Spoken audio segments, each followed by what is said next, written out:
Pues muy buenos días a todos, siendo el día viernes 7 de octubre a las 11 horas. Damos por inicio la segunda sesión de conferencias del Seminario Internacional de Ingeniería Eléctrica 2022, segundo seminario que organizamos aquí en la Universidad Autónoma de Baja California, ¿no? El día de hoy vamos a tener la presencia de dos doctores invitados que vienen de la Universidad Nacional Autónoma de México, en este caso el doctor Luis Miguel Castro, quien nos va a apoyar y nos va a comentar sobre operación de redes eléctricas modernas con generación renovable intermitente, ¿no? Dentro de este marco, el doctor Luis Castro pues obtuvo su licenciatura en el Instituto Tecnológico de Morelia por allá del 2006, con la especialización en sistemas eléctricos de potencia. Y en esta misma institución realizó también su programa de posgrado entre el 2006 y 2008 de maestría, enfocándose en requerimientos técnicos para la interconexión de parques eólicos en los sistemas eléctricos mexicanos, principios pues de la parte de la integración de sistemas de energías renovables aquí a México, ¿no? También estuvo trabajando en conjunto con el CENACE, el Centro Nacional de Control de Energía, y del 2009 al 2013 recibió por parte de la Universidad Michoacana de San Nicolás de Hidalgo su grado de doctor con un tema relacionado con el modelado de generadores eólicos para flujos de potencia y simulaciones dinámicas. Entonces ya podemos ver desde ahí una trayectoria en lo que viene siendo energía eólica aplicada a los sistemas eléctricos del doctor. No bastado con esto, por ahí del 2012 al 2015 participó como profesor investigador dentro de la Universidad Tecnológica de Tampere, en Tampere, me corrige el doctor si se pronuncia de esa manera, Tampere, sí. En Finlandia, donde también realizó un doctorado con temas relacionados a el modelado de enlaces multiterminales en redes de corriente directa para análisis en régimen estacionario y dinámico en redes eléctricas, ¿no? Híbridas, de corriente alterna a corriente directa, las cuales pues vienen a ser ahorita una solución a la interconexión entre distintas áreas que pueden ser que no tengan la misma frecuencia o que presenten una alta penetración de energías renovables. El doctor nos explicará un poco más acerca de eso. Como experiencia en el área industrial o ya profesional, porque como académico nos queda claro que tiene bastante experiencia, ha trabajado con la General Electric, donde se desarrolló en fuentes de cogeneración de energía eléctrica, centrales, ¿no?, de cogeneración, y también se ha desempeñado como consultor y capacitador desde el 2009 para la Empresa Nacional de Energía Eléctrica de Honduras y para el ente operador regional EOR de Centroamérica en varias ocasiones. Ha tenido la oportunidad de dar cursos, capacitar personal y de ayudar a solucionar ciertos problemas con centrales hidráulicas para Centroamérica y Sudamérica, ¿no?, en temas relacionados con los sistemas eléctricos de potencia.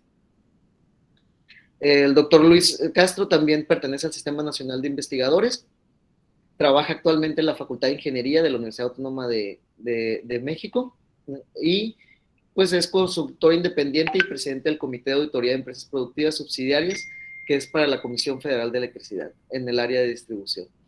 Pues con esta presentación y esta ligera semblanza del doctor Luis M. Castro, les cedo la palabra para que nos pueda hablar el día de hoy del tema que nos viene a platicar. Adelante, doctor. Muchas gracias, doctor Pedro. Sí me escuchan bien, ¿verdad? En cuanto vean que se me congela la pantalla o algo así, pues a ver si me lo puedes indicar y me regreso o a ver cómo le hacemos, ¿no? Para solucionar si se da el problema, ¿no? Bueno, sí me escuchan, ¿verdad? Es correcto, lo escuchamos. Ahora sí ya.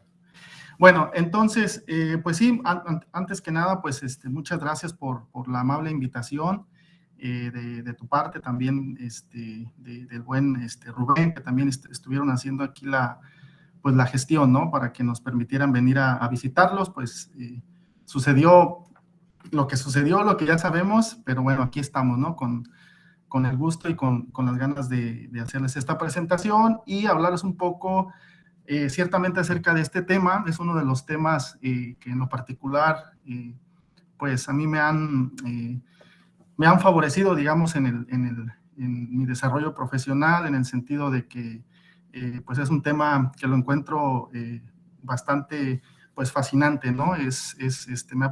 Me ha dado la oportunidad de desarrollarme como investigador, haciendo ciertos trabajos que considero que son de mucha relevancia, ¿no? Para aquellos que nos interesa, pues que nos interesan las energías renovables y particularmente su integración a la red eléctrica. Entonces, en ese sentido, he preparado esta presentación. No intento, o mi intención, digamos, no va a ser que abordar todos y cada uno de los aspectos con el detalle, digamos, que se requeriría, porque son temas bastante profundos, pero sí mi intención va a ser, pues, dejarles ahí al menos un marco conceptual, digamos, de cómo es que se ha venido desarrollando esta problemática, cómo se ha venido, más que desarrollando, abordando esta problemática desde la perspectiva de uno de los problemas más fundamentales que se tienen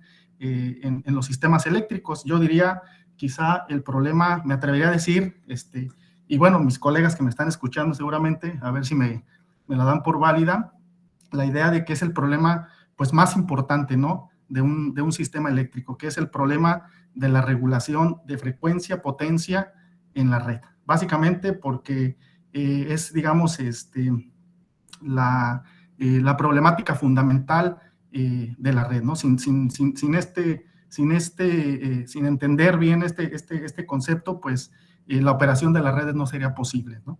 Entonces, bueno, en ese sentido, he ordenado esta presentación, hablar un poquito, nada más para mencionarlo, para entender de dónde viene la preocupación, digamos, por entender la operación de los aerogeneradores en el contexto de la integración de las redes eléctricas en el marco conceptual, digamos, del control de potencia-frecuencia, hablar un poco, tocar el tema del código de red, particularmente traer a cuento los dos aspectos fundamentales que se solicitan y, bueno, les voy a presentar de manera genérica cómo es que este problema, les decía, se ha venido abordando desde el punto de vista del modelado de los aerogeneradores para hacer estudios de redes eléctricas y cuáles son los aspectos así fundamentales en los que hoy en día se le presta más atención, ¿verdad?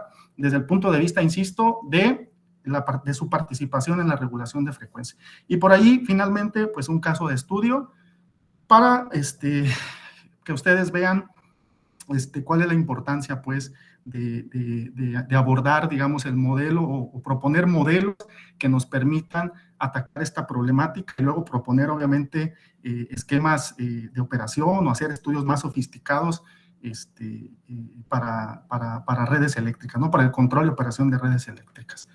Bueno, me gustaría empezar esta conversación, pues, mostrándoles los resultados que emanaron de un estudio de factibilidad de generación renovable que se llevó a cabo por ahí de los años, quizá fue el 2015, 2016, y simplemente para contextualizar, ¿no?, la importancia del estudio de las fuentes de energía renovables y particularmente, o sea, con interés particular, digamos, en su conexión a las redes eléctricas, ¿no? Y bueno, pues aquí ustedes también pueden ver la diapositiva y nos damos cuenta que México está pues básicamente muy bendecido, digamos, por la posibilidad de poder desarrollar energías renovables. No quiere decir que puesto que haya, me voy a adelantar un poco, que puesto que exista la factibilidad de instalación de energías renovables, no quiere decir que el sistema eléctrico per se admita esa generación de manera directa. Hay cosas que se tienen que hacer detrás, que se tienen que preparar detrás. Por ejemplo, la misma reforzar la infraestructura existente, redes de transmisión para que se pueda llevar a cabo de manera confiable, de manera suave, digamos, la integración de estas energías renovables. Pero bueno, este es digamos, un diagnóstico de hasta dónde hay una capacidad de desarrollo de energías renovables en el país, ¿no? Es un mapeo, digamos, muy, pues, general, digamos, pero sí nos da una perspectiva clara, ¿no? Y de ahí, pues, surge precisamente la necesidad de proponer esquemas de operación, esquemas de control, tanto a nivel planta, a nivel generación, plantas eólicas, pero también a nivel sistema. Y muchos esfuerzos se están haciendo, se han venido haciendo desde principios por ahí, yo creo que el 2010, donde más fuertemente se empezó a tomar en serio la integración, particularmente de energías eólicas, que fueron las que se empezaron a desarrollar primero en México, así de, digamos, como a nivel, pues, masivo, ¿no? Entonces, bueno, esto es simplemente para contextualizar dónde estamos parados y, pues, que los retos siguen siendo muy importantes, ¿no? En el contexto de la integración de renovables a las redes eléctricas. Y bueno, también dentro de este marco conceptual, pues mencionar algunos, aquí los pongo, no los voy a leer todos, aquí pongo algunos de los retos principales que se tienen, hay otros tantos, ¿verdad? Aquí solamente son algunos, de los retos a los que se enfrentan los operadores de las redes eléctricas cuando se habla de integración de energías renovables, particularmente energías renovables intermitentes. Bueno, lo que ya sabemos, su energía primaria es de naturaleza aleatoria, por lo tanto, también no es un recurso per se, como tal, no es un recurso almacenable. Y en este sentido, lo van a ver a ustedes ahorita cuando lo empiece a abordar, cómo es que podemos nosotros obligar o motivar, para cambiar la palabra, motivar a las plantas eólicas o inclusive las fotovoltaicas, cómo las podemos motivar a que entren a participar, digamos, en el control de potencia, frecuencia del sistema.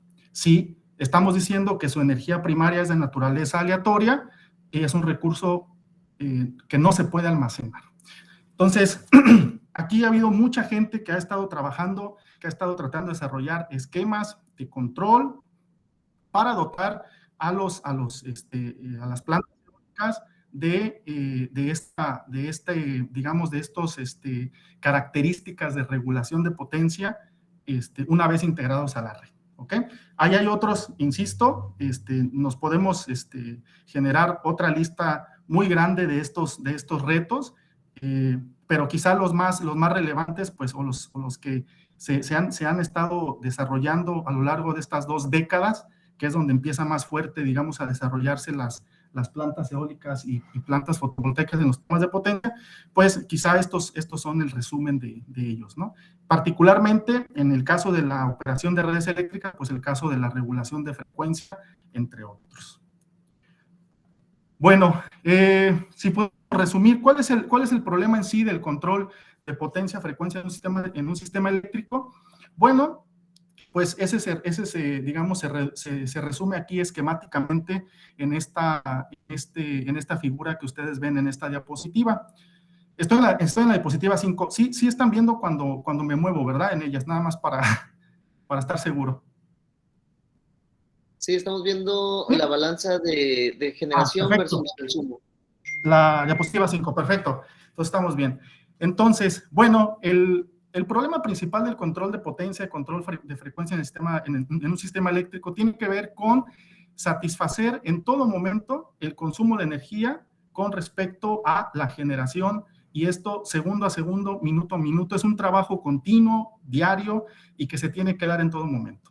Bueno, digamos, si pudiéramos decir cuál es el pulso o cuál es la variable de estado del sistema que nos permite saber qué tan bien estamos haciendo este trabajo, este balance, qué tan bien estamos logrando este balance entre consumo de energía y generación, pues es la frecuencia. La frecuencia nos va diciendo qué tan bien estamos haciendo este trabajo en todo momento. ¿Ok? Si tenemos por un lado más consumo de energía, pues la frecuencia va a bajar de su valor nominal. En este caso, pensando en una frecuencia nominal de 60 Hz, estaríamos hablando de que la frecuencia estaría por debajo de los 60 Hz. Por el contrario, si tenemos un exceso de generación en el sistema, estaríamos hablando de que la frecuencia se desviaría por encima de los 60 Hz. ¿Ok? Entonces, este es digamos, el sello distintivo del control de potencia-frecuencia. Básicamente, si estamos observando la frecuencia, nos damos cuenta que también estamos haciendo ese trabajo entre empatar el consumo de energía y la generación. Bueno, y todo digamos, este problema de control de potencia o frecuencia se ataca desde diferentes frentes y a diferentes escalas y en diferentes tiempos. ¿Ok? Si lo pudiéramos englobar directamente, quiénes son o quién es el encargado de llevar a cabo esta tarea tan importante en el sistema, pues es lo que podríamos resumir como, y que se le conoce como, el control automático de la generación. Y como les comentaba, este control automático de generación, pues lleva esta tarea a diferentes escalas, a diferentes niveles y en diferentes escalas de tiempo.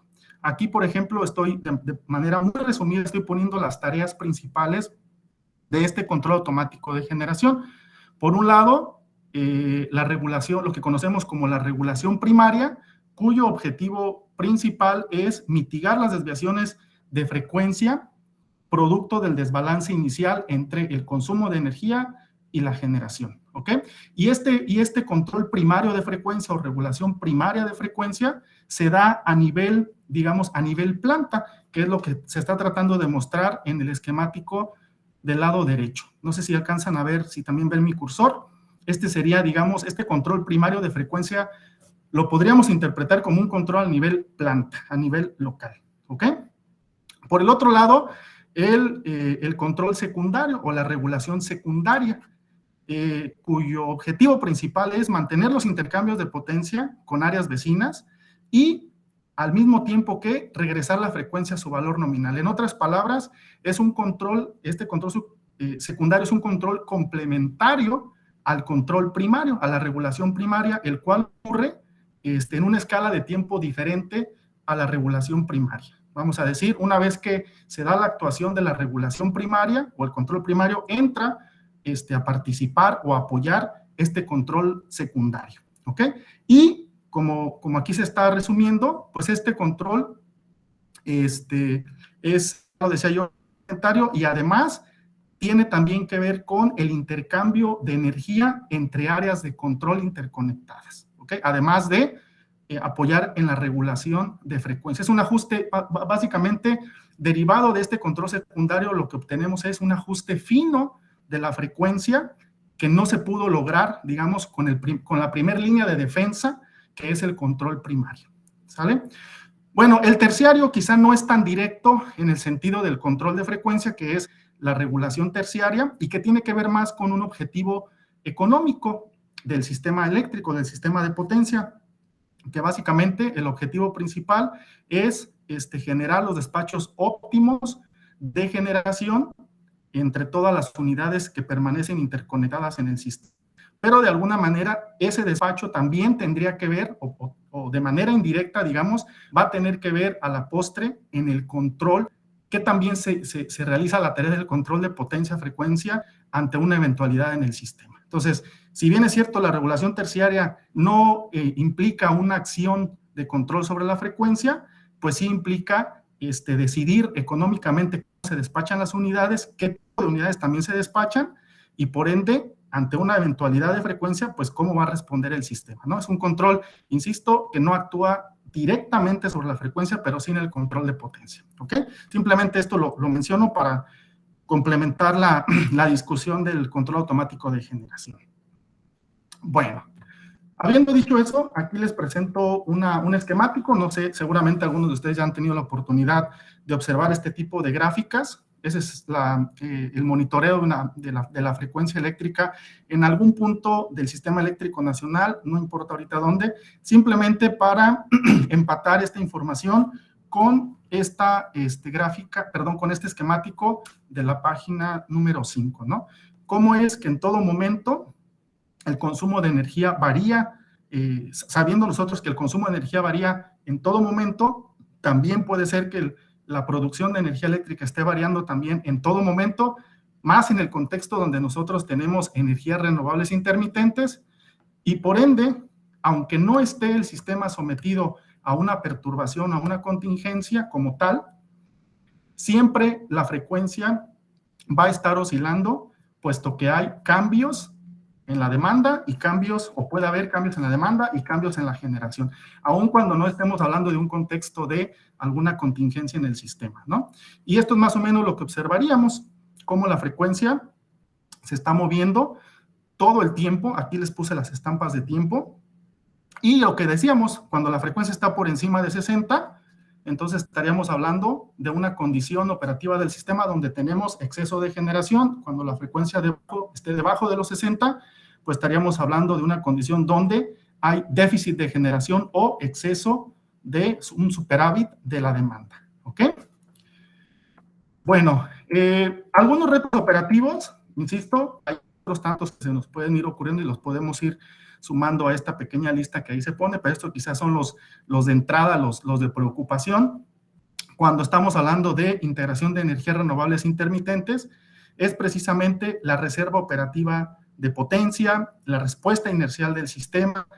También hoy en día ya se habla de la velocidad de respuesta a los cambios de frecuencia, es decir, si las plantas que nosotros tenemos disponibles con las que estamos haciendo regulación de frecuencia no responden de manera rápida, así lo voy a decir, quizás es un término ahorita un poco vago y ambiguo, puede ser que eso provoque que los esquemas que tenemos implementados de esquemas, por ejemplo, de cortes de carga, actúen de manera temprana. Con eso, pues impactando obviamente a usuarios. Entonces, también hoy en día ya se está hablando de qué tan rápido las plantas que se interconectan a los sistemas eléctricos deben de responder ante cambios en la frecuencia del sistema.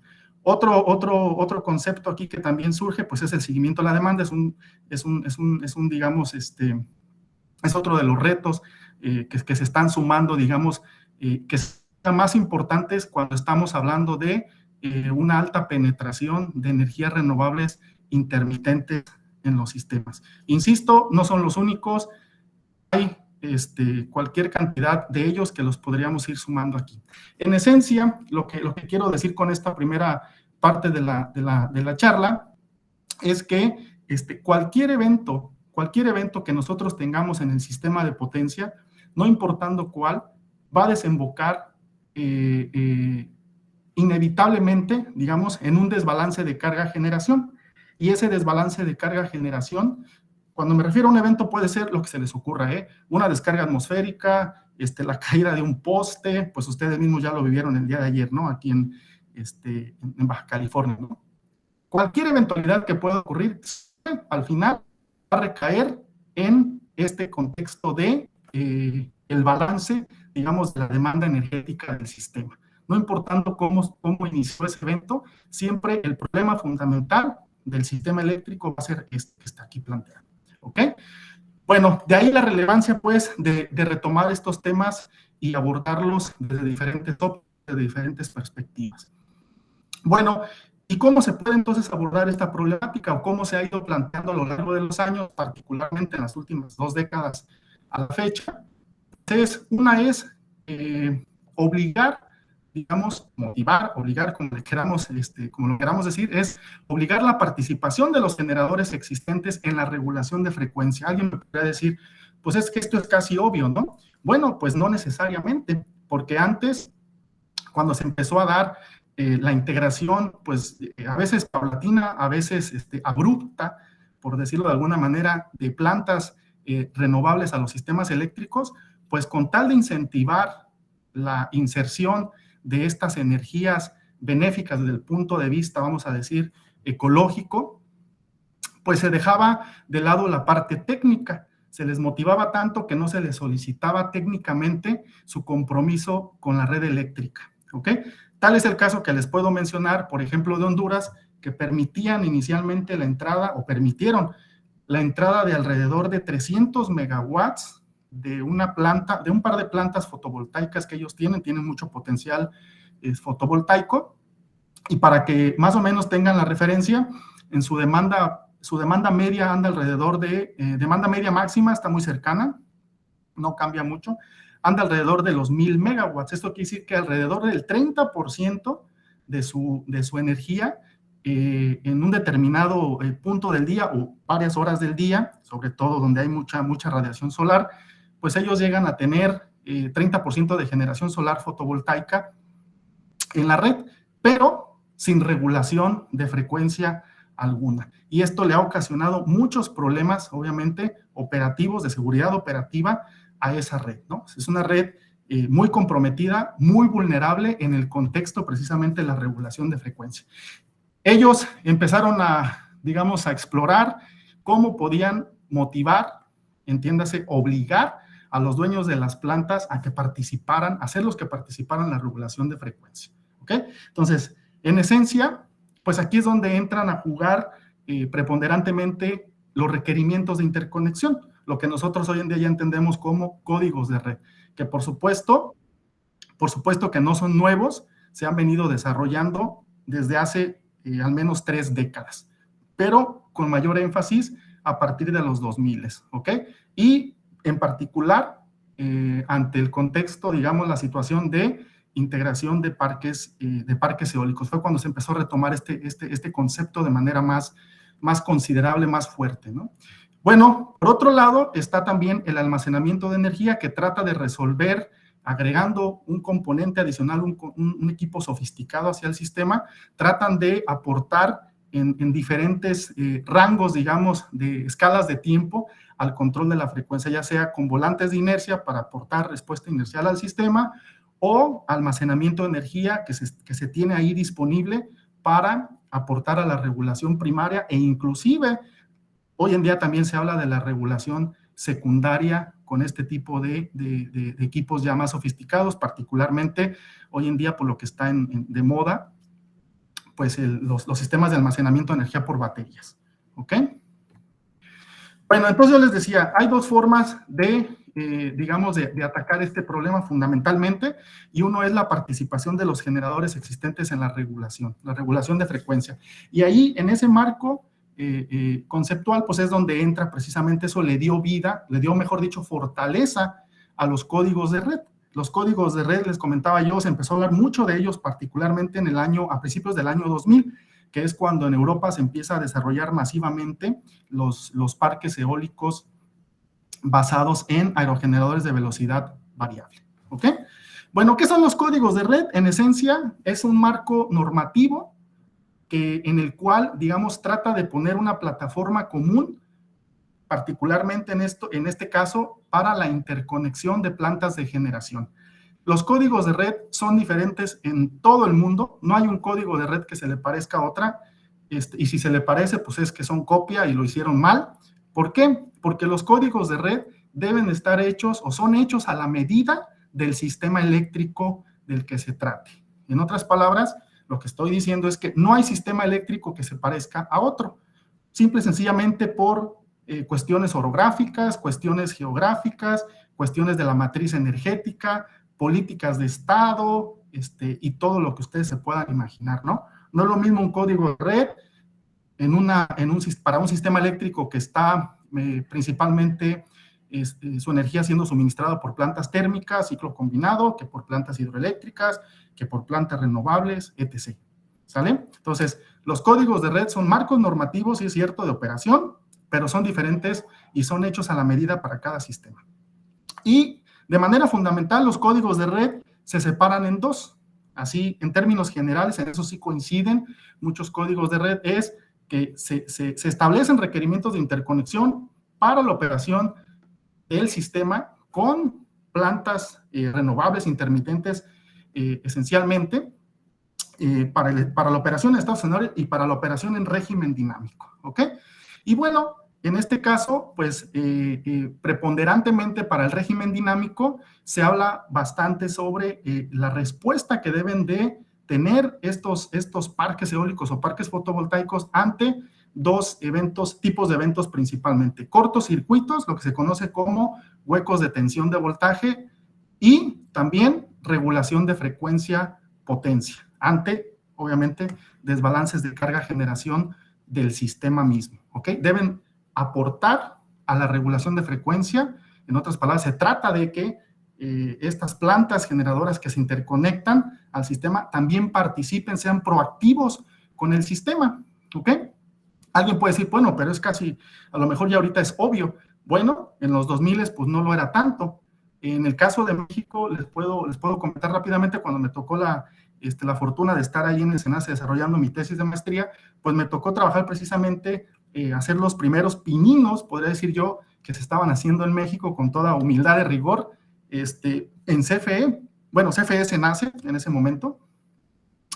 Los parques eólicos que a la fecha se tenían en el 2007, 2008, pues eran de una capacidad muy reducida. Me acuerdo yo precisamente el de La Venta, que era de alrededor de 80 megawatts, pues básicamente no pintaba con respecto a la capacidad del sistema, ¿verdad?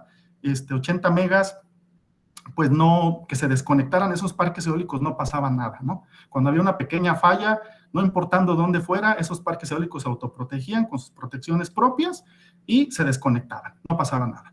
Pero después la gente empezó a decir, ah, caray, pero ya vienen 1000 megas, ya vienen 2000 megas, ¿qué va a suceder? No podemos permitir que se desconecten a la primera de cambio en el sistema eléctrico, ¿no? Y fue ahí donde empezaron a hacerse esfuerzos muy serios, para desarrollar este marco normativo operativo de plantas eólicas integradas al sistema eléctrico nacional.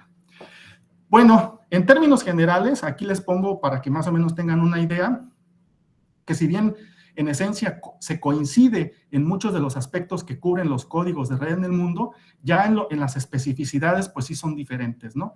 Cada país pues tiene sus propios requerimientos, sus propias, digamos, rangos de operación, donde ellos consideran, después de hacer estudios muy exhaustivos de todas las condiciones operativas que ustedes se puedan imaginar, condiciones de demanda mínima, media, máxima, con porteo de energía, sin porteo de energía, para el primer semestre del año, que puede ser diferente al segundo semestre, época de estiaje, de lluvia, porque eso cambia los despachos de generación.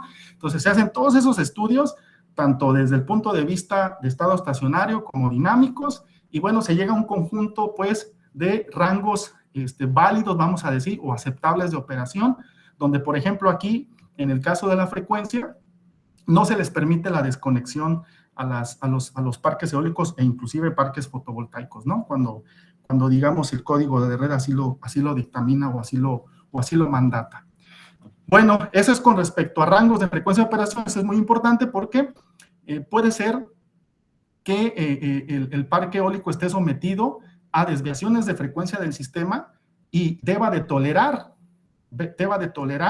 esas desviaciones de frecuencia del sistema, pero también, además de tolerarlas y no desconectarse, que es lo que indica la primera parte de esta transparencia, de esta diapositiva, también deben ser proactivos, que era lo que les mencionaba. Deben ser proactivos en el sentido del control de la frecuencia, deben aportar a la regulación de frecuencia del sistema. Y aquí les pongo dos casos particulares.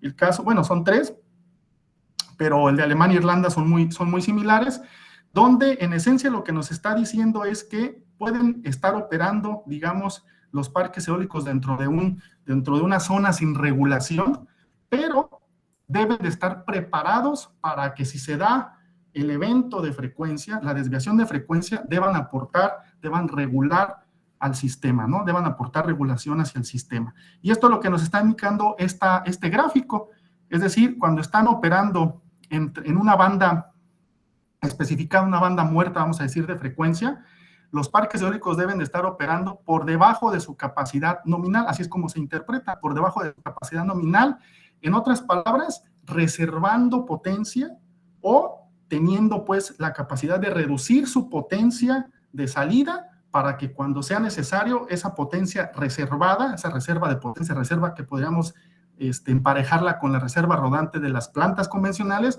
pueda ser inyectada hacia el sistema cuando la frecuencia eléctrica de la red se reduzca. Esto es lo que nos está indicando este gráfico. Y similarmente, cuando la frecuencia del sistema esté por encima del rango permitido, en este caso 50.5, pues que la potencia eléctrica de salida de la planta se reduzca, inclusive en este caso, con una pendiente mayor que el caso contrario, ¿no? Esto es lo que nos está indicando. Y fuera de este rango de frecuencia, pues se permite la desconexión de esas plantas, ¿no? En esencia, estos son el código de red, digamos, que aplica en la mayor cantidad de países, insisto, cada uno con sus especificidades, ¿no? ¿Dónde se aplican estos códigos de red? Mucha discusión también por ahí se dio desde hace 2 décadas, pero en esencia los códigos de red aplican hasta el punto de interconexión de la planta de que se trate, ¿sale? Quiero mencionar que los códigos de red no son exclusivos de plantas renovables. Eso es muy importante mencionarlos. Esos aplican a cualquier tipo de planta que se interconecte al sistema eléctrico, sea renovable o no, ¿ok? En otras palabras, lo que vinieron a dar los códigos de red es tratar a todas las unidades de generación como iguales, independientemente de su energía primaria. si sea a través de quemando combustible o utilizando vientos para generar energía eléctrica. En esencia, digamos, eso llegó a normar o le dio vida, digamos, a los códigos de red. Tratar de que todas las unidades se comportaran como si fueran unidades convencionales, con las mismas capacidades y características de operación dentro del sistema, siempre pensando en el sistema. Los códigos de redes para el sistema, no para la planta en sí, ¿no? Lo que se cuida es la globalidad, el sistema. ¿Ok? Y bueno, ¿dónde aplican estos códigos de red? Pues en esencia en el punto de interconexión, ¿ok? Al operador del sistema poco interés tiene, el operador del sistema eléctrico poco interés tiene sobre lo que está pasando dentro. A ellos les interesan el punto de interconexión a la red. Y aquí es donde aplican la mayoría de los códigos de red. Llámese control de frecuencia, potencia, control de voltaje o potencia reactiva, etc., etc., etc. Todos los que nos podamos imaginar. El código de red en México, ¿qué hay de él? Bueno, les decía yo que por ahí de los 2007, 2008 se empezó a trabajar de manera muy seria en el Sistema Eléctrico Nacional en el código de red, y ya para el 2016, cuando se venía la reforma eléctrica peñanietista, pues se publica en el Diario Oficial de la Federación, ahí está la fecha, 8 de abril de 2016, a través de la Comisión Reguladora de Energía, el primer código de red mexicano. Ustedes lo pueden googlear, lo pueden descargar. Tengo entendido que todavía está por ahí disponible, ¿no? Bueno, yo tomé un extracto nada más de ese código de red y es lo que les muestro aquí en esta tabla. Seguramente algunos de ustedes ya han tenido la oportunidad de revisar este código de red. Y bueno, aquí de lo que se trata es de observar cuál es una particularidad en el caso de México. El caso de México no hace distinción, este código de red, por tipo de tecnología, sino por capacidad de la central eléctrica. Es decir, por ejemplo, para el Sistema Interconectado Nacional, cuando estamos hablando de una central eléctrica tipo A, es por capacidad, menor a 500 kilowatts, sin importar si es renovable, si es intermitente o no, o si es una planta convencional. México decidió irse por este camino donde trata a las plantas, independientemente de su energía primaria, las trata de la misma manera, pero sí las divide, sí las clasifica de manera diferente de acuerdo a su capacidad. Y bueno, eso es lo que ustedes están viendo en esta tabla por acá. Bueno, ¿por qué es importante esta categorización, esta clasificación? Porque en función de su capacidad le exige que aporte de una u otra manera, ¿ok? Por ejemplo, en este caso muestro ya más en detalle esta característica de regulación de potencia-frecuencia de las centrales tipo B, C y D, ¿ok? Entendiendo, pues, insisto, que esta clasificación va en el sentido de la capacidad de la planta, no en el tipo de tecnología. Es decir, independientemente de la tecnología, son tratadas de la misma manera cuando son de la misma capacidad, ¿ok?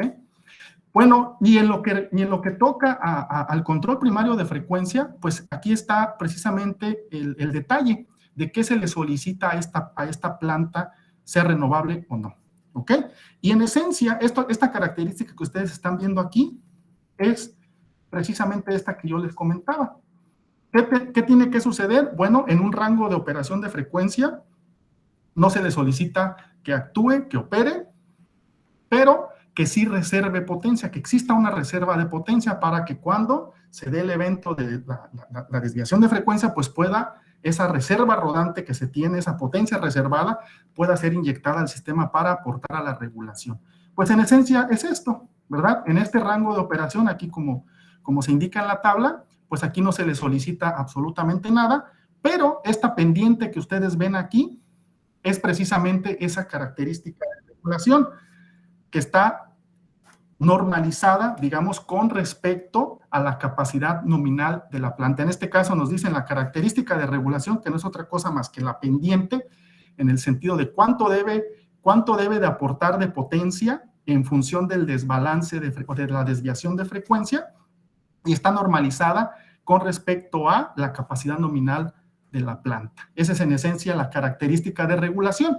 Y lo que les mencionaba de la reserva de potencia, pues esa la pueden ver ustedes en el eje vertical. Ahora, ¿cuánta potencia debes de aportar? Pues es precisamente lo que nos está indicando acá como intervalo de potencia activa en relación con la potencia de referencia. Eso es importante decirlo. ¿Qué es la potencia de referencia? ¿Cómo entender esa potencia de referencia cuando estamos hablando de plantas renovables? Eso puede ser muy diferente o se puede interpretar de manera diferente cuando hablamos de plantas convencionales. Cuando hablamos de plantas convencionales, la energía primaria que nosotros, digamos, podemos disponer de ella, la podemos controlar, ¿verdad? El vaso de agua, tenemos agua almacenada, en caso de una planta hidroeléctrica, y nosotros podemos ir regulando la llave de agua, ¿no? Ir permitiendo que pase más agua o que se turbine menos agua según sea el caso. Nosotros podemos posicionar esa potencia de referencia. En el sentido de las renovables, pues eso como que no tiene mucha, no es directamente aplicable, pero más bien se refiere esta potencia de referencia a la potencia disponible que se tiene para una condición específica o para condiciones específicas de operación, ya sea solares o ya sea una condición eólica específica, ¿no? Entonces, lo que quiero decir es que esta característica de regulación, está en función de las condiciones operativas que prevalecen de la planta eólica o planta fotovoltaica, según sea el caso, ¿sale? Es decir, de la potencia disponible de que se tenga para poder generar energía eólica o fotovoltaica. Bueno, adentrándonos un poco más, para el caso de las plantas eólicas, pues las que principalmente se utilizan para la integración a la red eléctrica, pues son las turbinas eólicas de eje horizontal. Ahí les pongo algunas gráficas, ya sea plantas eólicas en tierra o plantas eólicas mar adentro, que son las que actualmente se están desarrollando principalmente porque ya nos estamos acabando los recursos disponibles que tenemos, digamos, a la mano o más a la mano, y entonces hay que ir por energías todavía más, más complicadas de extraer y con mayores retos tecnológicos, etc., etc. Principalmente, pues los que están trabajando más fuerte en estos aspectos, pues son obviamente los europeos, principalmente los países europeos del norte, en el Mar del Norte, y obviamente pues los chinos, ¿no? Que se están, pues ustedes lo saben, ¿no? Que se están comiendo al mundo. Bueno, y aquí abajo hay un gráfico bien interesante de la tendencia de crecimiento de las turbinas eólicas. Hoy, pues ya estamos básicamente en el futuro, ¿no? Ya por ahí, si ustedes buscan noticias, se están desarrollando aerogeneradores del orden de los 10 megawatts de capacidad. Y aquí más o menos para darnos una idea, pues estamos viendo las dimensiones ya sea del rotor, diámetro del rotor y también la altura de estos aerogeneradores, ¿no? Entonces, ahí es donde estamos ahorita posicionados y se espera que en otro futuro, aquí 2 veces el futuro, pues estemos hablando a lo mejor hasta de aerogeneradores del orden de 20 megawatts, cosa que es algo impresionante, ¿no? Si ustedes han visitado, por ejemplo, alguna planta hidroeléctrica, en mi caso yo alguna vez visité una planta hidroeléctrica de 5 megas, pues es toda una instalación, ¿no? Toda una mancha, digamos, geográfica, ¿no?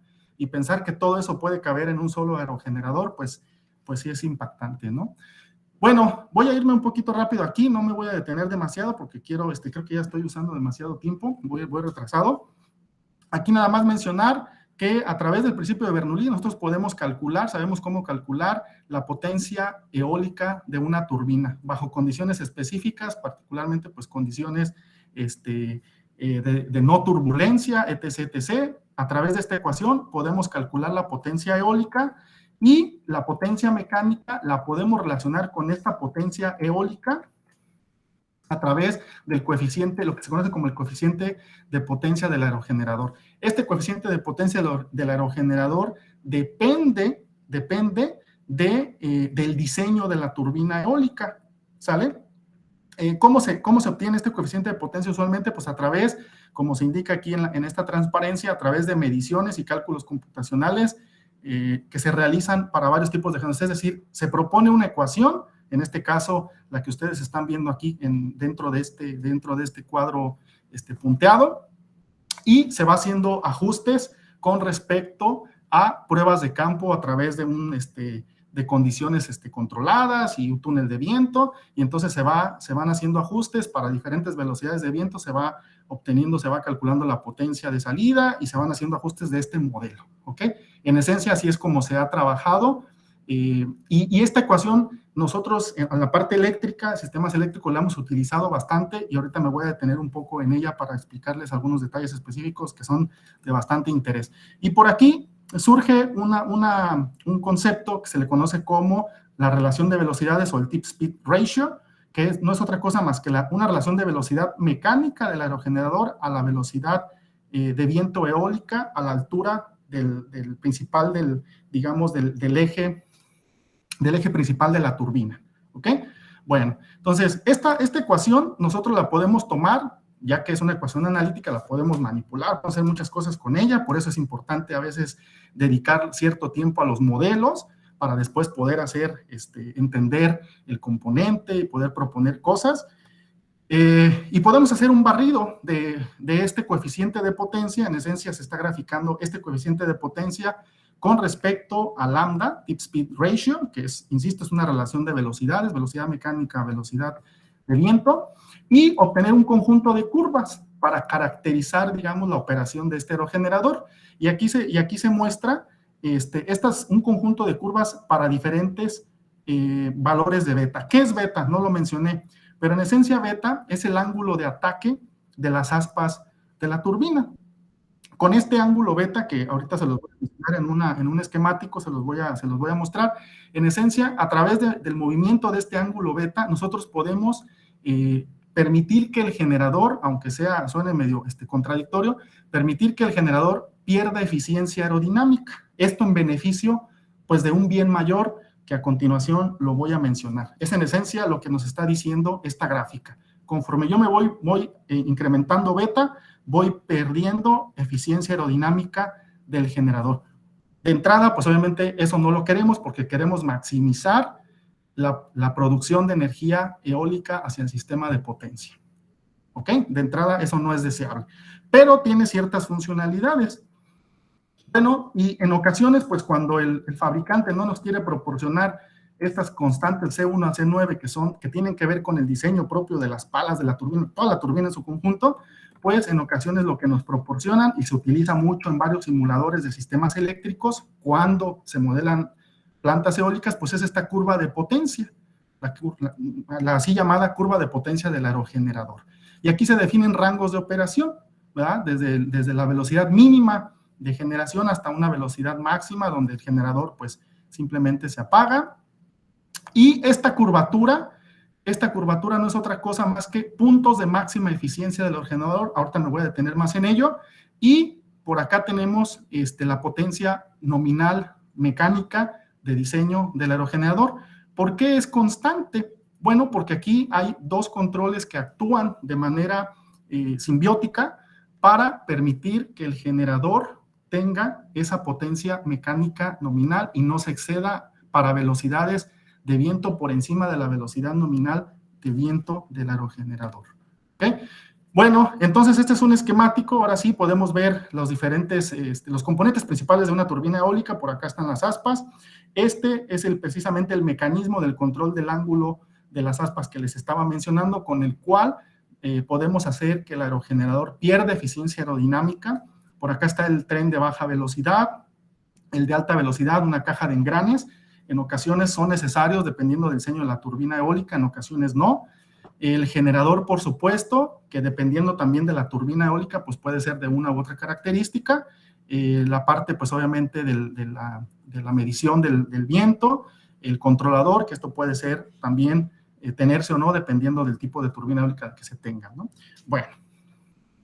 Esos son los objetivos principales, no me voy a detener ahí demasiado, y simplemente hacer la comparación. Hay dos tipos de aerogeneradores. Hoy en día, los aerogeneradores que más se utilizan para la integración a redes eléctricas son los generadores de velocidad variable, ¿ok? Donde la velocidad mecánica del generador, que no de la turbina, del generador, puede ser regulable a través de electrónica de potencia. Y eso facilita mucho, flexibiliza mucho su integración a la red.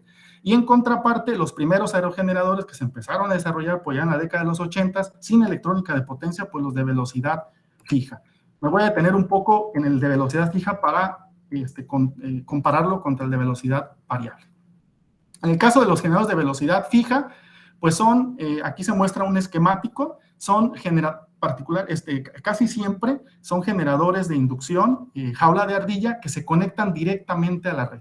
Claro, aquí a través de componentes auxiliares, pero en esencia el generador está acoplado, el generador de inducción está acoplado directamente a la red. Por ende, si nosotros de nuestros cursos básicos de máquinas eléctricas sabemos que el generador de ardilla, para operar como generador, en su operación como generador, sabemos que el rango de velocidad mecánica ronda el 1% o 2% por encima de la velocidad nominal síncrona del sistema, es decir, lo que conocemos como el deslizamiento, pues si nosotros empatamos esa información del generador, que básicamente el rango de operación del generador está aquí dibujado con este cuadro punteado, y lo empatamos, lo superponemos a las características estas de las curvas de potencia del aerogenerador, que salen precisamente de graficar esta potencia mecánica para diferentes velocidades de velocidades mecánicas del aerogenerador, entonces nosotros nos vamos a dar cuenta de lo siguiente. Para velocidades por encima, por ejemplo, en este caso, de 9 metros sobre segundo de viento, nosotros nos quedamos cortos y no podemos operar en el punto de máxima eficiencia del generador, del aerogenerador, ¿ok?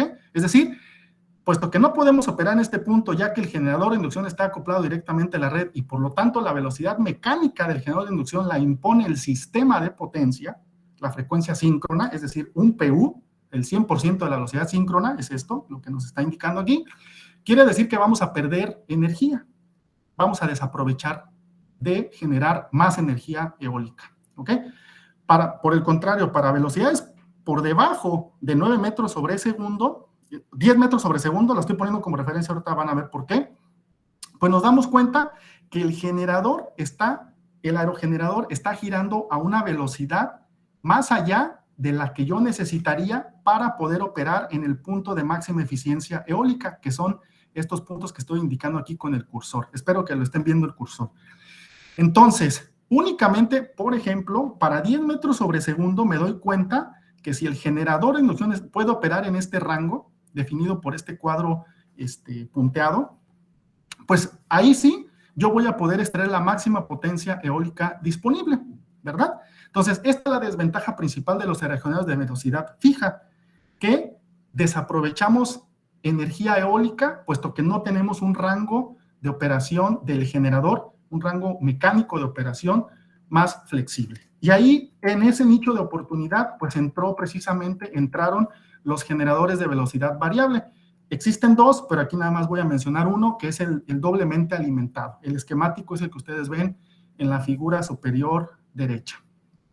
En esencia, a través de este convertidor, es que se controlan las corrientes rotóricas, las corrientes del rotor del devanado, del generador de inducción. Es un generador de inducción con rotor devanado, en el cual se le manipulan las corrientes del rotor para dos cosas principales. Una, para autoexcitar, o mejor dicho, para excitar el generador, es decir, para que en lugar de que se tome potencia reactiva del sistema, localmente ese generador suministre su propia potencia reactiva necesaria, vamos a decir, en el contexto de una planta convencional, pues los generadores síncronos son autoexcitados, es decir, ellos propiamente pueden generar la potencia reactiva necesaria para excitar sus devanados del estator y el rotor a través de lo que conocemos como el sistema de excitación.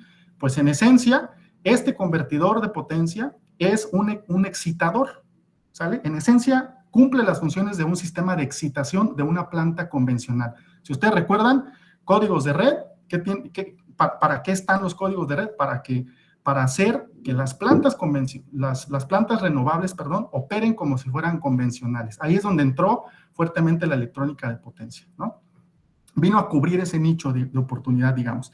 Y bueno, la otra función es precisamente que a través de la corriente del rotor no solamente se excite los devanados, del generador, sino también se pueda controlar el par mecánico o la velocidad mecánica del generador. De tal suerte que ahora el rango de operación del generador es mucho más amplio que en el caso que les estaba explicando hace un momento, y por ende, para diferentes velocidades de viento, ahora sí, en todo el rango, digamos, de velocidades de viento mínima hasta velocidades alrededor de la velocidad nominal de diseño del aerogenerador, nosotros podemos capturar, podemos forzar al que el aerogenerador opere en los puntos de máxima eficiencia y podamos extraer la mayor cantidad de potencia eólica del aerogenerador. Espero haya quedado más o menos explicado este punto. Bueno, en ese sentido, aquí les voy a resumir rápidamente la estrategia clásica de operación y control de un aerogenerador de velocidad variable. El primero es, pues obviamente, operar en estos puntos de máxima eficiencia, que es lo que les estaba mencionando hace un momento. Es lo que se conoce como el control MPT. ¿Quién es el encargado de llevar a cabo ese control MPT? Pues ya lo decía yo, este convertidor, ¿vale? A través de manipular las corrientes del rotor del generador, ¿ok? Bueno, ese es por un lado, no me voy a tener demasiado acá. Y el otro, digamos, la estrategia que complementa este control MPT para el aerogenerador de velocidad variable es el control del ángulo pitch de las aspas, el mecanismo de regulación de las aspas. Y este se da a través de monitorear la potencia eléctrica de salida y mover el ángulo beta, o monitorear la velocidad mecánica y mover el ángulo beta para que se cumpla una condición. ¿Cuál es esa condición? Pues eso está resumido precisamente en la curva del aerogenerador. En este rango de operación de una velocidad mínima de viento a la velocidad nominal, nos interesa que el aerogenerador opere con la máxima, que extraiga la mayor cantidad de potencia eólica disponible, ¿verdad? Entonces, en este rango de operación está activo el control MPT, que es el que les mencionaba, ¿verdad? Nos interesa extraer la máxima potencia eólica y eso es a través del convertidor. Digamos, nos apoya ahí en esa tarea el convertidor. En el otro rango están activos precisamente y en complemento los dos controles, es decir, a partir de la velocidad nominal de viento hasta una velocidad máxima de operación, los dos controles están activos para limitar la potencia y por lo tanto lograr que la potencia mecánica del generador esté en su valor nominal. Y por eso yo les mencionaba hace un momento en la curva del aerogenerador que el fabricante nos proporciona, es por eso que estamos hablando de esa curva. Ya ahora tiene más sentido porque ahí hay que entender que están activos dos controles detrás que permiten que eso se pueda lograr, es decir, una estrategia de limitación de potencia. Y ahí participan en complemento estas dos esquemas, ¿no? El control MPT, que es un control electrónico, y el control del mecanismo de inclinación de las aspas del rotor, que es un control mecánico a través de un servomecanismo, un motor que mueve precisamente el posicionamiento de las aspas, etc. ¿Ok? Bueno, hablando un poco del control no convencional, híjole, creo que ya me pasé, ¿verdad, Pedro?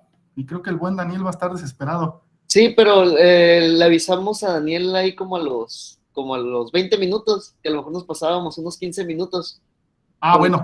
Ya más o menos lo veíamos venir, porque está muy interesante el tema, ¿eh? Creo que estás tocando puntos importantes, ¿eh? Así que adelante, Luis. Si me permites, pues voy, ya nomás me faltan como unas 25 diapositivas. No te creas, me faltan como 10, ¿va? Entonces, bueno, este que les acabo de mencionar es precisamente la estrategia clásica de operación. Así es como operan, así es como se empezaron a integrar los parques eólicos a la red. Y pues todo muy bonito porque podemos maximizar la potencia eólica hacia el sistema, pero la pregunta es, ¿y qué pasa cuando entonces vienen los códigos de red y nos dicen, no, ustedes, aunque sean plantas eólicas, deben de aportar la regulación de frecuencia? ¿Qué implica? Que inicialmente debo de tener una reserva de potencia. Ese es el primer aspecto. Y dos, no solamente reservar potencia, también cuando se dé la desviación de frecuencia, yo tengo que entregar esa energía disponible, reservada, vamos a decir, reservada, no disponible, sino reservada, y entregarla hacia la red. Particularmente cuando la desviación de frecuencia sea negativa, es decir, cuando la frecuencia del sistema se esté desviando hacia abajo, por debajo de su valor nominal, para apoyar en esa tarea tan fundamental de el control de potencia eléctrica frecuencia del sistema. ¿Ok? Y bueno, ahí se empezaron a trabajar, se empezaron a proponer esquemas y la pregunta surgió, pues, ¿cómo le vamos a hacer si nosotros sabemos que la velocidad de viento cambia en todo momento, puede cambiar segundo a segundo, minuto a minuto, de un emplazamiento a otro, etc.? Y bueno, en esencia, se ha llegado a dos esquemas que se han propuesto para aportar a la regulación de frecuencia. Aquí se resumen en esta transparencia, en esta diapositiva. Y el objetivo fundamental es ese. Primero, contar con una reserva rodante de potencia activa. Bueno, no, le quito las comillas. Sí sería una reserva rodante porque estamos hablando de que la turbina eólica pues está rodando, ¿no? De ahí viene el concepto de reserva rodante, ¿no? Digamos, haciendo un paralelismo con una planta convencional hidroeléctrica o termoeléctrica. Bueno, entonces, y aquí se introdujo desde hace ya una década más o menos, o quizá un poco más, el concepto de deloading, de descargar la turbina. ¿Qué implica descargar la turbina? En esencia es operarla en un punto subóptimo, de tal manera que nosotros perdamos eficiencia aerodinámica con un objetivo más importante, que es salvaguardar el estado del sistema eléctrico, particularmente cuando la capacidad instalada, la potencia de la planta eólica sea considerable con respecto al sistema, ¿no? Por eso, insisto, es importante esta información, hacer un crossover con los códigos de red, ¿ok? Bueno, y aquí se ejemplifican esas dos estrategias básicas. La del lado izquierdo es cómo lograr entonces esa reserva rodante de potencia, pues a través del control del ángulo de las aspas. Ir monitoreando, lo voy a resumir, ir monitoreando la velocidad de viento y detectando cuál es la potencia disponible que se tiene eólica y hacer lo posible para que el ángulo de las aspas se incremente de tal manera que se reduzca la potencia eléctrica inyectada al sistema y yo tenga, digamos, una capacidad reservada para cuando se necesite. Alguien me puede decir, oye, pero entonces tú vas a estar operando el aerogenerador en un punto subóptimo y por lo tanto vas a estar desperdiciando energía. Pues sí, pero es en esencia, fundamentalmente es lo mismo que sucede, por ejemplo, con una planta hidroeléctrica. La planta hidroeléctrica también opera, vamos a decirlo así, a costo cero, ¿verdad? Igual que una planta eólica. Entonces, cuando nosotros entramos a este régimen de operación, de participación en la regulación de frecuencia, las plantas eólicas no necesariamente se despachan al 100% de su capacidad, se despachan al 100% menos una reserva rodante de potencia. Y entonces, en esencia, también estamos perdiendo la oportunidad de generar más energía hidroeléctrica, de la planta hidroeléctrica, ¿no? Entonces, pues ahí, en esencia, para que no nos cause conflicto, en esencia, es lo mismo, ¿no? Sí estamos perdiendo la oportunidad de generar más energía eólica, sí, pero al igual que en una hidroeléctrica. Y voy más allá, al igual que en una planta térmica, ¿ok? Por eso les digo, el código de red es un marco normativo transversal a todas las plantas de generación, ¿ok? Y bueno, en esencia no me detengo más, en esencia es eso, es para una velocidad de viento específica, incrementar beta de tal suerte que yo tenga una potencia de reserva rodante, lista para ser inyectada al sistema cuando sea necesario. Por supuesto, hay inconvenientes en este esquema, como todo en la vida, ¿no? Todo es perfectible y nada es necesariamente nada es mejor o nada es absolutamente mejor, ¿no? Que las otras propuestas. Siempre hay ventajas y desventajas.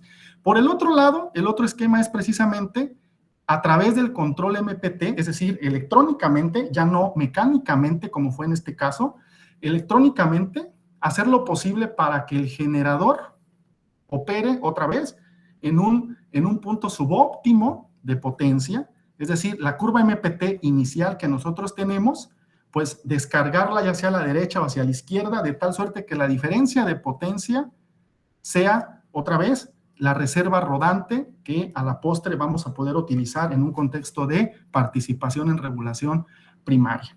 Ambos esquemas tienen ventajas y desventajas. El caso de la izquierda, ¿cuál es la desventaja? Pues el desgaste mecánico que van a sufrir las aspas de la turbina y un posible daño eventualmente, ¿no? A través de estar haciendo esta manipulación de las aspas de la turbina.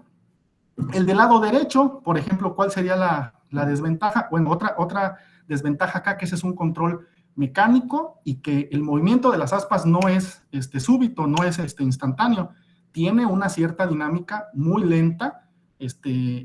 Normalmente por ahí se ha reportado que en turbinas ya del orden de los cientos de kilowatts, pues el movimiento de este ángulo ronda 3 3 grados por segundo, se puede mover en el orden de 3 grados por segundo, lo cual pues implica pues un control de la potencia eléctrica al final del día, pues bastante lento, por así decirlo, ¿no? Ya después podríamos contextualizar qué es lento y qué es rápido, ¿no? Bueno, en el caso del lado derecho, pues cuando nosotros estamos operando a la velocidad de viento, digamos, nominal, y por lo tanto emparejando esta velocidad de viento nominal con la velocidad mecánica nominal o máxima de diseño del generador eólico, ya nosotros no nos podríamos mover hacia la derecha necesariamente, porque estaríamos excediendo la velocidad mecánica para la que fue diseñado este generador de inducción. Entonces, esa es una desventaja. Para velocidades por encima de la nominal, nosotros no podríamos descargarnos hacia la derecha en el caso del control MPT, ¿ok?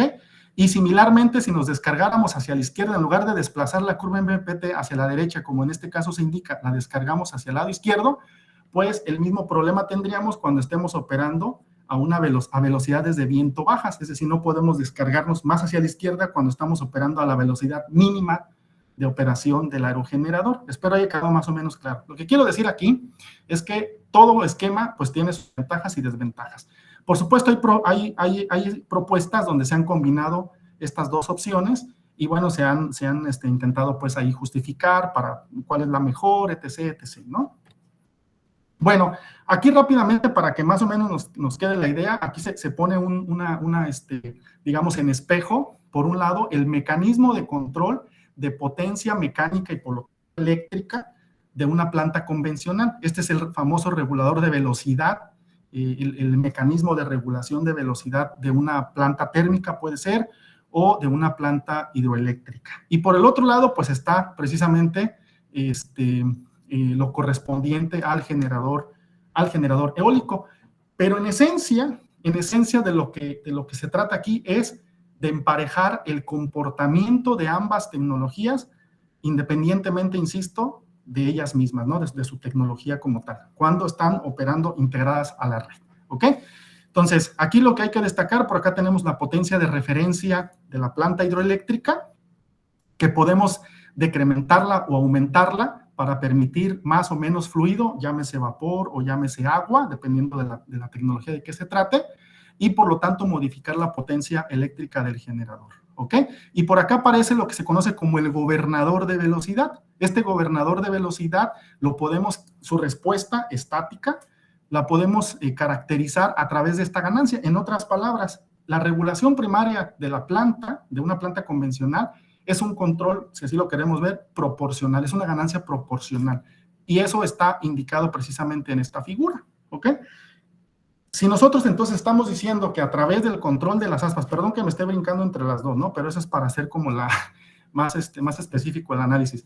Si nosotros por el otro lado hablamos del generador eólico que a través del control de las aspas, es decir, esta estrategia, ¿no? Para ganar reserva rodante, nosotros vamos a estar moviendo ese control de las aspas, podríamos también asemejar este control como si fuera un gobernador de velocidad, ¿no? Así, con un poco de esfuerzo, ¿no? Y también podríamos obtener la famosa característica de regulación R. ¿Qué es esta R? Esta R es precisamente esta ganancia del gobernador de velocidad en las plantas convencionales, y podríamos hacer un esfuerzo para obtener esta característica de regulación en plantas eólicas. Insisto, ¿qué es esta R? Es la constante de regulación, y me voy a permitir regresarme rápidamente, espero se cargue la página y que ustedes estén ahí viéndola. Es precisamente esta constante de regulación o característica de regulación que se impone en los códigos de red, que se expresa, que se mandata en los códigos de red. Es esta, ¿ok? La pregunta sería, ¿sí están viendo esta tabla, Pedro? Página 13. Me estoy refiriendo a esa constante de regulación. Sí, es correcto. Ah, perfectísimo. Bueno, me regreso otra vez a donde estaba. Perdón por el cambio tan abrupto y poco amable, ¿no? Sobre todo cuando estamos así a la distancia.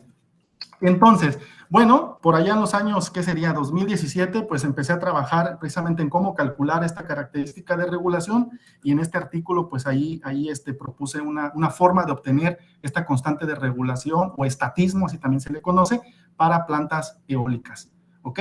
Es importante esta constante porque, insisto, esta es la que nos pide el código de red, o que directamente en el generador eólico, pues no sabemos cómo obtenerla, ¿no? En plantas convencionales, pues eso nos queda bastante claro, ¿no? Sabemos cómo hacerlo, cómo obtener esta ganancia, ¿sale? De este mecanismo precisamente. Y bueno, todo esto con la intención de saber cuál va a ser la aportación de la planta, ya sea hidroeléctrica o eólica, cuando haya desbalances, desviaciones de frecuencia en el sistema. Aquí indicados por delta F. Y esta, insisto, esta ganancia R o este estatismo R es una ganancia proporcional que nos indica cuánto va a aportar en potencia mecánica y por lo tanto en potencia eléctrica la planta eólica una vez que se den desviaciones de frecuencia en el sistema de potencia, ¿ok? Para eso es importante obtenerla. Y bueno, les decía, pues haciendo un paralelismo entre las dos tecnologías, pues podríamos decir que ese sería el control para participar, digamos, que permitiría participar a la en regulación de frecuencia a través del movimiento de las aspas. De manera similar, del ángulo de las aspas, perdón. De manera similar, se podría proponer, se podría derivar un control para hacer la regulación, pero derivado de este otro esquema de control, esta otra opción, a través de MPT. ¿Okay? Bueno, un caso de estudio se presenta nada más para mostrar así gráficamente de qué se trata. Es un sistema muy pequeñito, muy escolar, muy de prueba. Es un sistema de potencia. Por aquí se indican las capacidades nominales de los generadores. Son generadores, vamos a decir, convencionales, plantas convencionales basadas en generadores síncronos. Aquí se indican sus potencias, 232 MVA, el generador 2, 150 MVA, y con la constante de regulación de 6% de cada uno de ellos con respecto a su potencia nominal, ¿verdad? Y por otro lado, una granja eólica que se modela a través de 3 turbinas eólicas equivalentes, aquí están, que cada una a su vez representa 20 aerogeneradores de velocidad variable de 2 megas, es decir, 40 megawatts, ¿ok? Donde se asume que se descargan, previo al evento que se va a simular, a la contingencia, se descargan 10%, se reserva el 10% de potencia. Y bueno, se tiene una carga aquí de estas características, 350 más J100 MVA, y se incrementa, una exageración por supuesto, 25% en T igual a 1 segundo de la simulación dinámica. Todo esto para mostrar en esencia lo que les he estado comentando, ¿no? Y bueno, esas son las condiciones iniciales de precontingencia, donde las máquinas eólicas, las plantas eólicas, la planta eólica en su conjunto y las turbinas eólicas equivalentes, cada una de ellas están despachadas considerando este 10% de descarga. En otras palabras, por ejemplo, si la potencia generada de la turbina 1 equivalente es 35 megas, quiere decir que realmente tiene disponibilidad de alrededor de 38, multiplicando esto por 1.1, 38 megas, ¿ok? Solo que fue descargada para reservar potencia y poder inyectar hacia el sistema eléctrico cuando ocurra esta contingencia, ¿ok? Bueno, así para las otras 2 turbinas, y aquí se tiene la potencia eólica que se está generando en condiciones, vamos a decir, de estado estacionario pre-falla, pre-contingencia, ¿ok? Y para cada una de estos puntos de operación en estado estacionario se calcula beta, es decir, si se fijan, ¿qué dijimos? A través de incrementar beta, bajamos eficiencia aerodinámica, por lo tanto reservamos potencia, y este sería, digamos, el dato numérico que nos permitiría dónde deberían estar posicionada, digamos, este ángulo beta de las aspas de la turbina para poder reservar ese 10% que se impuso desde el inicio, ¿no? 4, 2 y 1 son diferentes, puesto que las turbinas eólicas están operando a diferentes velocidades de viento y por lo tanto el ángulo beta tendría que ser necesariamente diferente, ¿no? Y bueno, aquí de manera resumida, pues les decía, en 1 segundo de simulación dinámica corre 1 segundo, esto se corrió hasta 15 segundos, en 1 segundo se incrementa la demanda del sistema, la frecuencia, en este caso la frecuencia base son 50 Hz, empieza a reducirse, y obviamente antes de la contingencia, pues las máquinas están despachadas en este caso el generador 1, la planta convencional 1, alrededor de 150, 155, la máquina 2 alrededor de 100 megas, y las turbinas eólicas, ya decíamos, equivalentes, pues están despachadas con estos valores que ustedes ven aquí en la tabla, ¿ok? Una vez que se da este evento de frecuencia, empieza a reducirse la frecuencia del sistema, el ángulo beta inicialmente es este que se muestra acá en la tabla, 4.6, 2 y 1.6, es este que ustedes ven aquí inicialmente, ¿ok? Y una vez que la frecuencia del sistema empieza a desviarse, empieza a reducirse, la tendencia o lo que tienden a hacer las turbinas eólicas es regresar el ángulo beta al valor óptimo de generación. Es decir, en este caso, si ustedes se fijan, pues aquí llegamos de 5 a, no sé, por ahí alrededor de 3.9, vamos a decir. Para el caso de la turbina 1, para el caso de la turbina 2, pues también aquí se observa cuál debería ser el valor final en función de la desviación de frecuencia, ¿no? Y esto tiene que ver precisamente pues con este contexto de operación, ¿no? De descarga de las turbinas, se desvía la frecuencia y el generador tiende a regresar a ese punto óptimo de despacho de energía, digamos, en función de la potencia disponible del viento.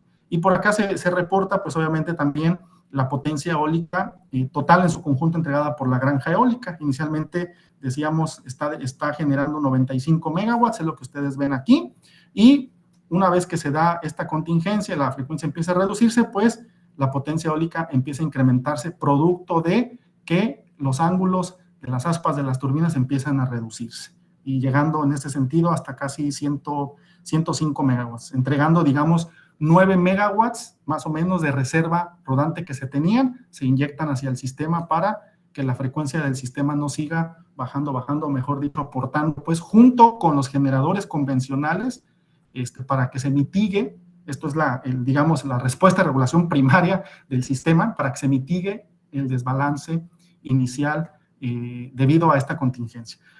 Bueno, discúlpeme si al final fui muy rápido, pero espero que haya más o menos quedado claro este contexto, y eso sería todo por mi parte, lo que tengo preparado, y que me disculpe Daniel, ¿no? Si ya me comí algunos minutos. Ya por mi parte, si tienen preguntas, pues un gusto. Perfecto. No, muchas gracias, Luis, doctor Castro, por su presentación. Discúlpeme ahí por la confianza, ¿no? No, al contrario. De hecho, normalmente cedemos una sesión para preguntas y respuestas. Vimos varios temas, de hecho yo noté aquí porque me llama mucho la atención el tema. Yo trabajé con el desarrollo de aerogeneradores y en esa parte me tocó trabajar con todo lo que es el ángulo de calaje, ¿no? El ajuste de los aerogeneradores. Y actualmente también quiero agregar que el doctor Luis Castro forma parte del trabajo del comité de tesis, de hecho es codirector de Rubén Reyes, que es profesor aquí con nosotros de la universidad. En toda la plática, pues prácticamente nos dio un curso de dinámica de sistemas, teoría de control, máquinas eléctricas, sistemas de potencia y evaluación del recurso, ¿no? Hablando inclusive desde todos los conceptos y oportunidades de evaluación del recurso renovable que hay para poderse instalar, ¿no? Al final, pues nos fuimos hacia el área de máquinas eléctricas.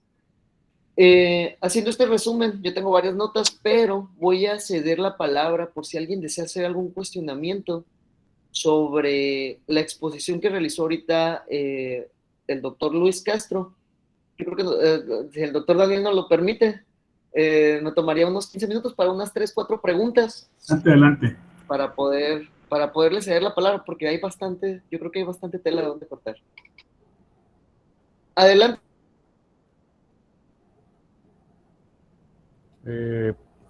Buenas tardes. Una pregunta, doctor. ¿Han considerado en estos análisis las ventajas de los sistemas de almacenamiento de energía para el control de potencia, control de voltaje, control de frecuencia?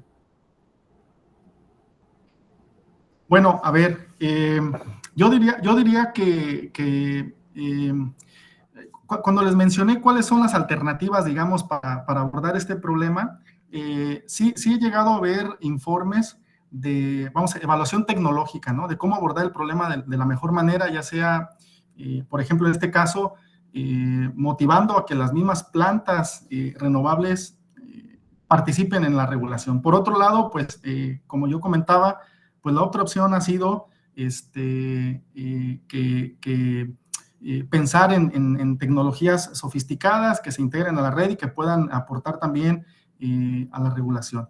Quizá no mencioné otro, y también lo quiero traer a cuento y a ver si por ahí puedo también ahí contestar la pregunta. hay una tercera que se da a nivel en el contexto de mercado. ¿Cuál es? Bueno, la compra o venta, como se quiera ver, dependiendo quién da el servicio, de un servicio auxiliar, que es el de regulación de frecuencia. Es decir, alguien puede decir, oye, pues puede ser que el fabricante diga que esto que se está planteando aquí no es posible o no es viable, ¿verdad?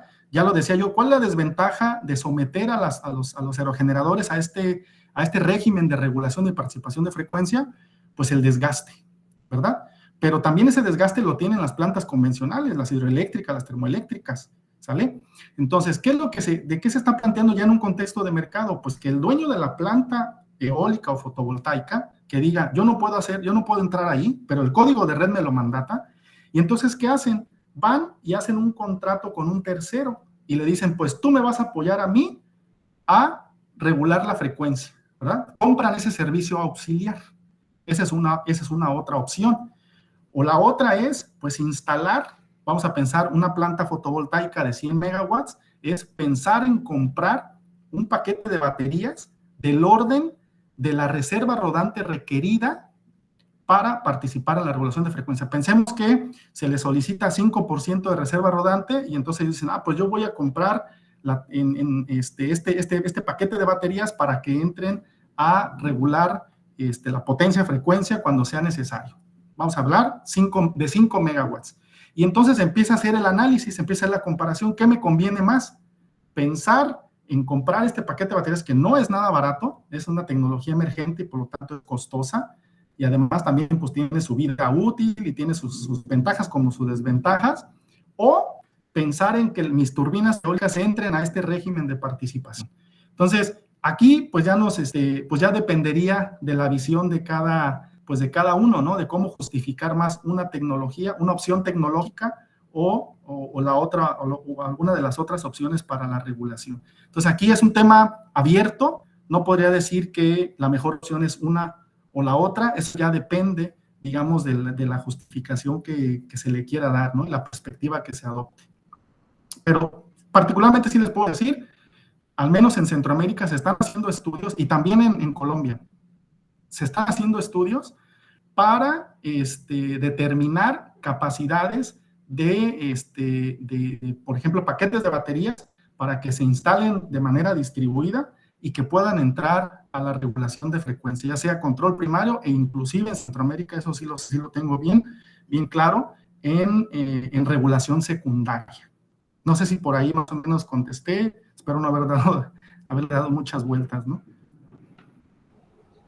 Sí, gracias. Lo que pasa es que el proyecto fotovoltaico que se va a desarrollar o que ya se inició en Puerto Peñasco, Sonora, ese proyecto sí contempla un sistema de almacenamiento, y el único antecedente que tengo yo de un sistema renovable regulado con baterías es el de Aura Solar en La Paz, pero es un sistema relativamente pequeño, ¿no? Entonces, en otras partes del mundo prácticamente todos los sistemas renovables entran con baterías, tanto fotovoltaicos como solares, ¿no? Ok, gracias. Sí, ahí me gustaría aportar un poco más. En el caso de los fotovoltaicos, aparentemente es más viable esa opción de participación en la regulación de frecuencia, porque es un control meramente electrónico y además con una capacidad de respuesta muchísimo mayor que un servomecanismo, como en el caso del mecanismo de control de aspas, ¿no? Entonces, mucha gente está hablando de los famosos controles MPPTs distribuidos en plantas fotovoltaicas, y pues pensando también en este contexto de reserva de energía, ya no sería reserva rodante porque nada está rodando, ¿no? Pero sí reserva de energía, y luego mucha gente está hablando ya de respuesta de, ¿cómo dicen? Plantas virtual plants. Exactamente. Entonces, pues sí, las opciones son variadas, y bueno, aquí yo creo que más bien la decisión final pues ya la toma el analista, ¿no? De cómo justificar una u otra de las opciones, ¿no? Pero al final todas tienen sus ventajas, yo lo vería así, a lo mejor es cero compromiso de mi parte, pero todas tienen sus ventajas y sus desventajas, pero así es, ¿no? Perfecto. Muchas gracias, ingeniero Miguel y Luis. Voy a hacer nada más, yo creo que una pregunta más. Tenemos un estudiante, bueno, está Rubén. No sé, Luis, permitamos estas dos. Una de ellas es conocer su opinión acerca de la integración de centrales híbridas, por ejemplo, concentración solar térmica, eólica, para regulación de frecuencias y servicios auxiliares. Bueno, yo alguna vez escuché de estas oportunidades que uno tiene de viajar, ¿no? Y de escuchar gente que, pues, muy experimentada en el área, que siempre el tema, por ejemplo, ¿qué fortalece más? Y así lo considero también, ¿qué fortalece más o qué enriquece más la operación de un sistema eléctrico, ¿no? ¿Cómo lo haces más bondadoso, más flexible? Pues mientras la matriz energética sea más diversa, pues siempre va a ser mucho mejor. Entonces, esa es como que mi respuesta, ¿no? Es mucho mejor disponer de varias soluciones, herramientas tecnológicas, que nada más de una, ¿no? Que tener de una. Entonces, en ese sentido, como que yo diría, bueno, pues aquí todo suma, ¿no? Pero sí que hay que estar dándole un vistazo. En este caso, el código de red particularmente es muy claro de dónde lo tomaron. E insisto, ahí no hablan tratando de responder más a detalle la pregunta, no hablan de tecnologías, ¿no? Sino de capacidades de plantas. Y entonces ahí, pues, al final del día, eso queda un poco oscuro, ¿no? La cuestión tecnológica en el sentido de los números, ¿no? ¿no? Aquí todos por igual deben aportar. Perfecto, muchas gracias, doctor Luis. Les hago la palabra a Rubén para la última intervención del doctor Luis Castro y poderle pasar a agradecerle. Sí, ¿qué tal? Buenos días, doctor. Pues felicidades por la presentación y muchas gracias también. Aquí es un gusto tenerlo por acá con nosotros. Me queda claro ahorita que la presentación pues va enfocada sobre todo a los aerogeneradores doblemente alimentados, como se les conoce, ¿no? Sin embargo, me interesaría conocer su opinión con respecto a cómo cambiaría en este caso la dinámica para los aerogeneradores full converter y, si me permite inclusive extenderme un poco más, cómo cambia la dinámica, hablando de la regulación de frecuencia en el caso de las plantas eólicas offshore que están conectadas a través de líneas HVDC. A final de cuentas, ¿cómo cambia esa dinámica del control de frecuencia cuando se tiene tanta interfaz? O bueno, en este caso podría ser una interfaz CD a CA y luego otra vez de CA a CD y otra interfaz CD a CA para tener ya por fin, digamos, la última interconexión al sistema eléctrico. Esto que se da mucho en el contexto ya europeo, ¿no? Sí. Mira, pues gracias por tus palabras, Rubén. Al contrario, soy el afortunado de estar acá con ustedes. Te diría, y también la pregunta interesante, yo te diría, mira, si el esquema que se selecciona, digamos, para que los aerogeneradores participen en la regulación de frecuencia es el mismo, es decir, independientemente que estemos hablando de un doblemente alimentado o uno de magnetos permanentes, que es el que usualmente se emplea con este esquema que tú mencionaste del Full Power Converter, en esencia quien dicta la dinámica de regulación de potencia-frecuencia, pues va a ser, por ejemplo, si se seleccionó el control pitch para que haga las veces del gobernador de velocidad, pues eso va a ser, la respuesta dinámica va a ser independientemente de la tecnología que tú hayas elegido, porque es un control a través del mismo servomecanismo. Es decir, en otras palabras, la turbina eólica de velocidad variable puede ser exactamente la misma, independientemente que tú la acoples a un DFIG o a un PMSG. No sé si quedó más o menos claro. Ahora bien, con respecto a la integración, por ejemplo, a través de otra etapa de acondicionamiento de potencia, que puede ser a través de un enlace HVDC, es decir, generas en AC, con el aerogenerador en AC, luego está el convertidor propio del aerogenerador, entonces pasas de AC a DC y luego de DC a AC, como bien lo dijiste, luego tienes una red de distribución que puede operar en AC, también se ha propuesto en CD, una red de distribución en AC y luego otra vez al final tienes una línea de transmisión en corriente directa que implica otra vez conversión de AC a DC y otra vez de DC a AC. Pero lo que quiero decir es que aunque tengas todas esas etapas de conversión de CD a CA, CA a CD, pues esa es una conversión electrónica. Es muchísimo más rápida en tiempos de respuesta. Los convertidores, muchísimo más rápida que la respuesta propia, la dinámica propia de la turbina, del control de la turbina. Entonces, lo que quiero decir con esto, que en esencia quien dicta la dinámica final del aerogenerador, en esencia es cómo hiciste la reserva de potencia, con qué esquema de control, vamos a decirlo, y ese es el que dicta al final cómo se va a dar la aportación de potencia y regulación de frecuencia en el sistema. Ahora, no estoy diciendo que sea necesariamente la misma siempre. Por ejemplo, si se emplea el otro esquema de regulación de frecuencia del aerogenerador a través del control MPP, pues ese control es electrónico, eso es mucho más rápido que el control del servomecanismo del pitch control, ¿no? El pitch angle. Entonces, más bien, lo que quiero decir es que quien va a dictar al final cómo participa, qué tan rápido responde ese aerogenerador ante eventos de frecuencia, pues va a ser el control de descarga de la turbina. Y todas las demás etapas de conversión, puesto que son electrónicas, prácticamente el tiempo de respuesta es, comparado con el mecánico, pues es nulo, ¿no?